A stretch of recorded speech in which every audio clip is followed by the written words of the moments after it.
From the moment he set foot on an NBA court, Michael Jordan dominated his sport like few athletes ever had. Michael Jordan. Michael Jordan. Michael Jordan. Prove that he's a winner every day.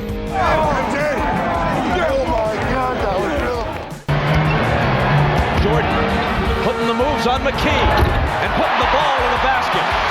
He'll come to the foul line after an explosion to the basket. Michael Jordan. Michael Jordan. Michael Jordan. Michael Jordan. Michael Jordan. Michael Jordan. Michael Jordan. Michael Jordan.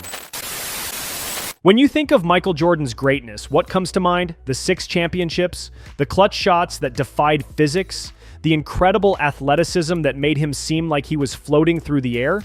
All of that is true, but there was another weapon in MJ's arsenal that was just as devastating as his fadeaway jumper, just as precise as his footwork, and just as unstoppable as his will to win.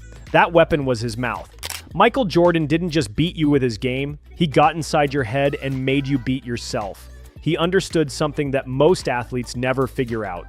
Basketball isn't just a physical game, it's a mental war. And in that war, Jordan was a master strategist, a psychological assassin who could destroy an opponent's confidence with just a few carefully chosen words. Today, we're diving deep into the stories that reveal the mental side of Jordan's dominance.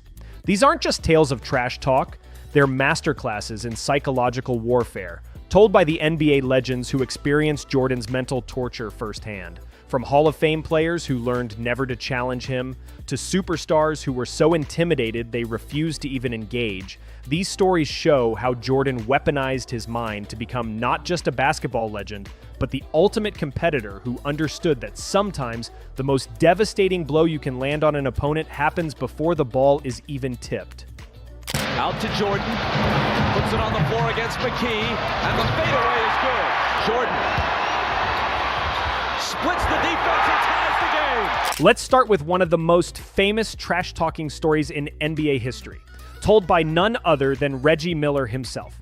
Now, if you know anything about basketball in the 90s, you know that Reggie Miller was one of the league's premier trash talkers. This was a guy who got into Spike Lee's head so badly that it became must-see television. But Reggie learned early on that there was one player you just didn't mess with. Jordan putting the moves on McKee and putting the ball in the basket. That's a three-point play. Cuts the lead to 4. Reggie for 3 again. Good again. Years later, appearing on Jimmy Kimmel Live, Miller shared the story of his first and last attempt at getting into Michael Jordan's head. Here's what happened, in Reggie's own words. My rookie year, we were playing the Chicago Bulls, and this is Michael Jordan's 3rd or 4th year in. We were playing the next exhibition game in some obscure place. I'm a wide-eyed, energetic rookie, and we're playing this exhibition game, and Michael's going through the motion. Chuck Person, who's on my team, who's a trash talker as well, is like, can you believe Michael Jordan, the guy everyone's talking about, supposed to be able to walk on water? You're out here killing him, Reg. You should be talking to him.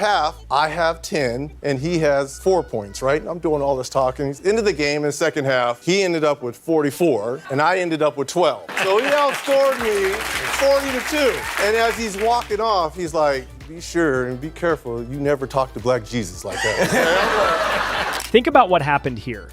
Reggie Miller, a future Hall of Famer and one of the most confident players in the league, walked into that gym feeling good about himself.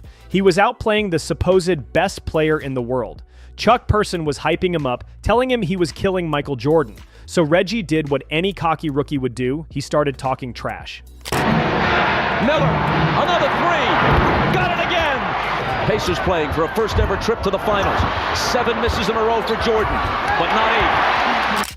But this story perfectly encapsulates everything you need to understand about Jordan's approach to psychological warfare. He didn't just respond with words, he responded with complete and utter domination. 40 points to 2 in the second half. That's not basketball, that's a massacre. That's Jordan sending a message that said, you think you can get in my head? Watch me get so deep in yours that you'll never recover. He'll come to the foul line after an explosion to the basket. Now around Smits. It comes up short. He gets his own rebound. He tries again. And the Black Jesus comment, that wasn't just trash talk. That was Jordan establishing his mythology. He was telling Miller and everyone else within earshot that he wasn't just another player you could jaw with. He was something else entirely, something beyond human. Miller learned that day that Michael Jordan existed on a different plane, and he claims he never talked trash to Jordan again. That's the power of perfect psychological warfare. One encounter, one lesson, one opponent neutralized for life. But the Reggie Miller story shows us just one dimension of Jordan's psychological dominance. Our next story, from Shaquille O'Neal, reveals something even more terrifying about MJ's mental game. This wasn't just about responding to trash talk. This was about Jordan's supernatural confidence, his ability to break down opponents even when they weren't trying to get in his head. An off-balance shot. Shaquille O'Neal makes in the block. Michael Jordan takes it down. MJ feeling his way against Bowie.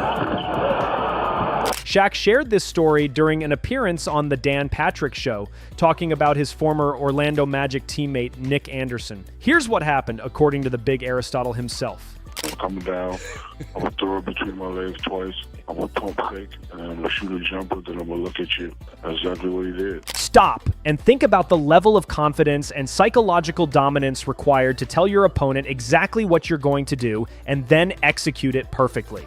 This wasn't just about showing off. This was about establishing complete mental superiority.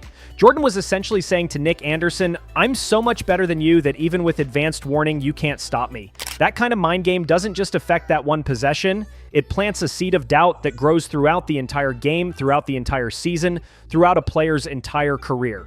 Every time Nick Anderson saw Michael Jordan after that, he remembered the moment when the greatest player in the world told him exactly what was going to happen and then made it happen anyway. That's not just basketball. That's psychological warfare at its most refined level. But Jordan's trash talk wasn't random. It wasn't just about being mean or getting under someone's skin. He had a philosophy about when and how to use psychological warfare effectively.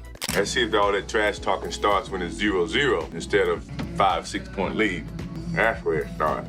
That's the sign of a good man if you can talk shit when it's even score. This quote reveals everything about Jordan's respect for mental toughness and his understanding of when psychological warfare actually matters. He understood that anyone can talk trash when they're winning, when momentum is on their side, when the crowd is behind them. But true mental strength means being willing to engage in psychological warfare when the stakes are highest, when you're down, when everything is on the line. Jordan didn't just talk when he was ahead. He was constantly in his opponent's heads, constantly looking for any psychological edge he could gain. He understood that basketball games are won and lost in the mind just as much as they are on the scoreboard. Anderson misses from the outside. There's Shaq. Here to catch the ball. Shaq in close. Yes, and a foul. Perhaps the most telling indicator of Jordan's psychological dominance is who chose not to engage with him in mental warfare. Consider this. Shaquille O'Neal was 7 feet 1 inch tall, over 300 pounds of pure dominance. Michael Jordan, you don't want to mess with God. You got to stay away from Mike. Leave that man alone. When a 7 feet 1, 300 pound force of nature like Shaquille O'Neal says he was terrified of someone on a basketball court, you know that person possessed something beyond physical skills. As he gets inside on Purdue. Pippen collects to Jordan. Full score off the steal. These stories reveal that Michael Jordan's greatness wasn't just about his physical abilities, his basketball IQ, or even his incredible work ethic. It was about his complete understanding of the mental game, his mastery of psychological warfare that went far beyond simple trash talk. Whether he was shutting down a cocky rookie like Reggie Miller, demonstrating his superiority to Nick Anderson by telegraphing his moves, or earning such respect that Shaquille O'Neal refused to even engage with him mentally, Jordan was always playing chess while his opponents were playing checkers. The most dangerous part about Jordan's psychological warfare wasn't the words themselves, it was that he had the ability to back up everything he said. When you combine elite-level talent with ruthless mental dominance, you get what many consider the greatest competitor who ever lived.